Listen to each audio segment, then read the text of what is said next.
दोस्तों हमारे सामने है नई नवेली ड्यूक 160 जो कि आप हमारे सामने फ़िलहाल देख रहे हो। अब यहाँ पर कौन कौन सी चीज़ें यूज़ में ली गई हैं तो देख लो। पहली बात तो ये पूरा का पूरा मेरे पास जो बाइक है मैं उसको लेकर के चलूँगा, तो ड्यूक 390 से रिलेटेड जितना भी कंपोनेंट उसमें बाहर से दिखता है, सच बताऊँ, रिम अगर फ्रंट वाली और डिस्क वाली छोड़ दी जाए तो जितना कुछ ड्यूक 390 में दिखता है उतना पूरा का पूरा इसके अंदर उठा करके भर दिया गया है। हाँ, ये अलग है कि इंजन छोटा है, उसका 390 है, इसका 160 सीसी है, तो भाई उसके ऊपर लेकर के मत चलना। बाकी अगर मैं फ्रंट से स्टार्ट करूँ तो मडगार्ड सेम ही है, 19-20 होगा या 19.5-20 होगा, ऐसे कुछ होगा, तो उसके ऊपर नहीं जाएंगे। बाकी फ्रंट से हमारा जो हेडलाइट यूनिट है वो पूरा का पूरा complete same as it is जैसा 390 में आता है वही वाला यूज़ में लिया गया है। यहाँ पर 3 LED के बल्ब इधर, 3 LED के बल्ब इधर, और हमारा ये चीज़ DRL में गिना जाता है।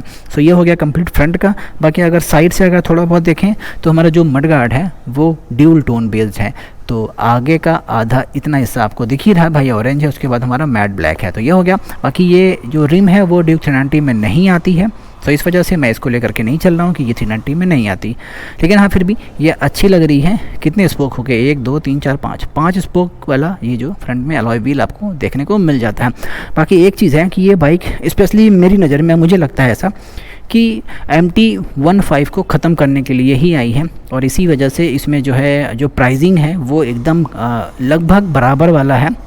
आप चाहो तो इसको भी थोड़ा बहुत बार्गेन करके उसके बराबर या उसमें तो काफ़ी ज़्यादा ऊंचा मार्जिन रहता है उनके पास, तो लेके आ जा सकते हो। बाकी यहाँ पर इसमें जो है 4 पोर्ट के कैलिपर्स फ्रंट में देखने को मिलेंगे, उसमें भाई 2 पोर्ट वाले मिलते हैं, और आपको पता है कि MT और R15 कितना ज़्यादा एक्सीडेंट करते हैं। सो ये हो गया कंप्लीट बात कि ये किसकी वजह से आई है। दूसरा, फ्रंट में मुझे ऐसा लगा कि जो अपसाइड डाउन के सॉकेट्स हैं वो थोड़े से पतले हैं। अब आपको कितना पतला लगता है मुझे बताइएगा, मुझे तो भाई अच्छा लग रहा है। बाकी डिस्क ये वाली जो है 390 में नहीं आती। थोड़ा बहुत इधर से देखें तो जो इसके इंडिकेटर्स हैं सेम एज इट इज़ 390 में आते हैं, लेकिन ये चीज़ ऐसे उसमें नहीं है, पता नहीं, मुझे ऐसा लग रहा है कि ये चीज़ उसमें ऐसे नहीं है, तिरछे नहीं है, मतलब ऐसे। बाकी ड्यूक 160 की जो बैजिंग है वो आपको यहाँ पर देखने को मिल जाती है। टैंक की कैपेसिटी थोड़ी सी कम है इसकी, इसमें टैंक में जो पेट्रोल है वो थोड़ा कम आता है, उसमें जो है ऑलमोस्ट 15 लीटर, 14.5-15 लीटर के आसपास आ जाता है। बहुत बार हमने ट्राई किया भाई, उसमें आता है इतना। बाकी ड्यूल कलर में यहाँ पर हमें चेसी देखने को मिल जाती है, इतना हिस्सा ब्लैक, इतना हिस्सा ऑरेंज। सो ये कंप्लीट हो गया। बाकी इंजन का अगर लुक वाइज देखा जाए तो सेम जैसा 390 में मिलता है, जहाँ पर वाटर कूलर, जहाँ पर मोबिल फिल्टर, जहाँ पर ये मोबिल का जो इंजन ऑयल का जो इंडिकेटर होता है, ग्लास, वो सब कुछ सेम जगह पर है, कोई भी अंतर नहीं है। थोड़ा ये कैटालिटिक कन्वर्टर थोड़ा बड़ा हो गया, बाकी उसमें थोड़ा सा इंजन काउल भी नहीं आता, छोटा सा आता है, उतना कोई खास नहीं आता। सो वो चीज़ मिल जाती है। बाकी यहाँ पर अगर आप देखो तो 164.22 सीसी का जो है यहाँ पर हमें इंजन देखने को मिल जाता है। बाकी ये ड्यूल ABS है, तो मैंने आपको एक लास्ट वीडियो में दिखाया भी होगा 160 में ही कि रियर का ABS आप ऑफ़ कर सकते हो। कई बार होता है कि आप नहीं चाहते कि रियर का ABS बार बार ऑन हो, क्योंकि वो लॉक बहुत जल्दी होता है। आपने देखा होगा ड्रम ब्रेक्स भी अगर होते हैं तो वो उसको लॉक कर ले जाते हैं, तो इस वजह से ABS आप रियर का ऑफ़ कर सकते हो। लॉक होने का मतलब वो रोक लेता है भाई, अगर ABS ऑन हो जाएगा ना बार बार इसमें रियर का, इस वजह से। बाकी इतने ज़्यादा आपको मालूम नहीं पड़ेगा, अगर आप नहीं चला रहे हो तो नहीं मालूम पड़ेगा, कहाँ से मालूम पड़ेगा जब चला ही नहीं हो तो। बाकी यहाँ पर स्प्लिट सीट हमें देखने को मिल जाएगी, सेम जैसा 390 मिलता है, सेम ग्रैब रेल मिल जाएगा, सेम ये सारी फेयरिंग मिल जाएगी, सेम जगह पर ये ऐसे कुछ दिखाई देगा। एयर फिल्टर भी हमारा कुछ ऐसे ही, कुछ हाउसिंग उसमें भी दिखाई देगी। अगर गार्ड देखा जाए तो वो भी सेम एज इट इज़ ऐसे ही दिखाई देती है। सो ये हो गया कंप्लीट। अब यहाँ पर अगर देखा जाए तो जो इसका रियर का स्विंग आर्म्स हैं वो भी सेम ऐसे ही देखने को मिल जाते हैं, और अंडर बेली जो है हमारा वो उसमें नहीं आता भाई, इसमें बाकायदा पूरा साइलेंसर आता है। अंडर बेली भी अच्छा है, पहले भी आता था, अभी भी आता है, बस इस वाले 160 में थोड़ा कॉस्ट कटिंग करने के लिए, कॉस्ट कटिंग भी नहीं यार, अच्छी चीज़ है भाई, पता नहीं कैसे कॉस्ट कटिंग में बार बार बोल दे रहा हूँ, तो ऐसा कुछ दिया गया। बाकी रियर से अगर देखा जाए तो टेल लाइट हमारी LED वाली मिलती है, लगती 390 वाली ही है। मैंने आपको ग्रैब रेल बता ही दिया, सेम मिलती है। ये वाला यूनिट भी पूरा कंप्लीट है भाई, मुझे ऐसा लगता है कि अगर मैं इसमें से निकालूं तो मैं उसमें लगा सकता हूं, या उसमें से निकालूं तो इसमें लगा सकता हूं। हगर गार्ड सेम है, साड़ी गार्ड सेम है। इधर आ जाएं तो हमारा जो सस्पेंशन है वो थोड़े से मुझे पतले लग रहे हैं, पता नहीं क्यों, ऐसा है कि नहीं है। साइड माउंटेड नहीं है जो जेन 3 में आया था, नॉर्मल जेन 2 वाला ही है।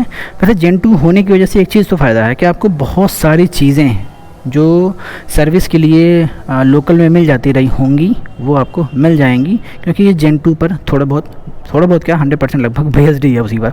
बाकी रियर का मैं एक बार आपको टायर का सेगमेंट दिखा देता हूँ। तो उसमें तो वैसे 150 सेगमेंट के टायर आते हैं, इसमें 140/60/17 के टायर आ रहे हैं जो कि MRF के हैं। MRF भी आपको मैं दिखाता हूँ, ये देखो MRF है।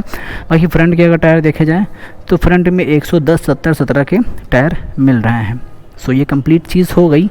तो इंजन पे बात कर लेते हैं भाई। इसमें वायरिंग को बहुत अच्छे से छुपाना, जो कहते हैं छुपाना, उन्हें आता है, तो इन्होंने छिपाया हुआ है। वायरिंग कहीं पर भी अच्छी नहीं लगती है, कारों में भी नहीं अच्छी लगती तो बाइकों में भी अच्छी नहीं लगती। पहले मोटे मोटे गच्छे जैसे ब्रेक वायर जो है, सॉरी वायरिंग जो दिखाई देती थी, लेकिन अभी ऐसा नहीं ना। बहुत ज़्यादा केबलिंग पे जो काम है वो 390 या ड्यूक जो है वो करती है। बाकी इधर से देखो चैन कवर के नाम पर छोटा सा चैन कुवरू है जो कि काम कर ले जाएगा, बहुत ज़्यादा अच्छा नहीं कहेंगे।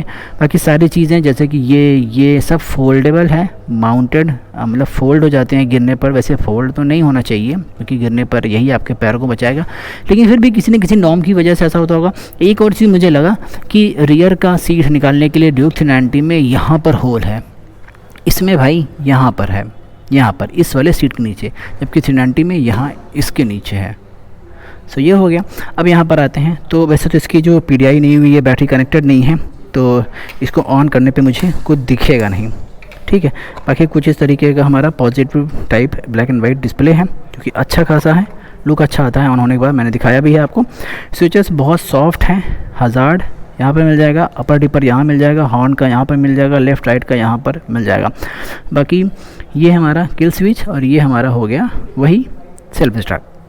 और जो हमारा हैंडल बार है वो सिल्वर एल्युमिनियम जो भी कहो उसके कलर के बेस्ड है। बाकी ये सारी बाकी ये सब जो फेयरिंग है सेम है। ये सब भाई सब सेम है।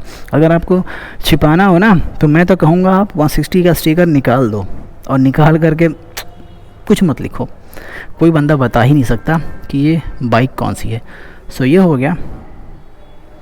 अब थोड़ा बहुत दाएं बाएं आए तो इधर देखो भाई, रियर में जो इसका फ्रंट में जो अलॉय व्हील है वही वाला रियर में यूज़ में लिया जा रहा है, तो इसको भी देख लें आप।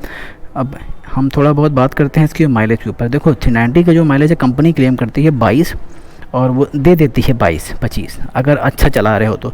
बाकी इसका माइलेज मुझे पर्सनली लगता है कि अगर 390 सीसी का बाइक जो है 25 तक का माइलेज दे सकता है प्यार से चलाने में, तो ये आराम से 38-40 तो हद से हद देगी यार। आप कितना भी थोड़ा बहुत 100-120 पर रखोगे तब भी 38-40 तो दे देगी भाई यार, डेफिनेटली दे देगी। बस ये ना हो कि आप पा गए हो तो लाओ कचर के एकदम चला ही देते हैं, ख़त्म ही कर देते हैं बाइक को। तो ऐसा कुछ भी करने की आपको ज़रूरत नहीं है। आप प्यार से चलाएंगे तो बाइक आपका बहुत लंबा साथ देगी। बाकी हाँ ये है कि MRF के टायर डाले गए हैं तो लगता है कि थोड़ा बहुत कॉम्प्रोमाइज़ यहाँ पर किया गया है।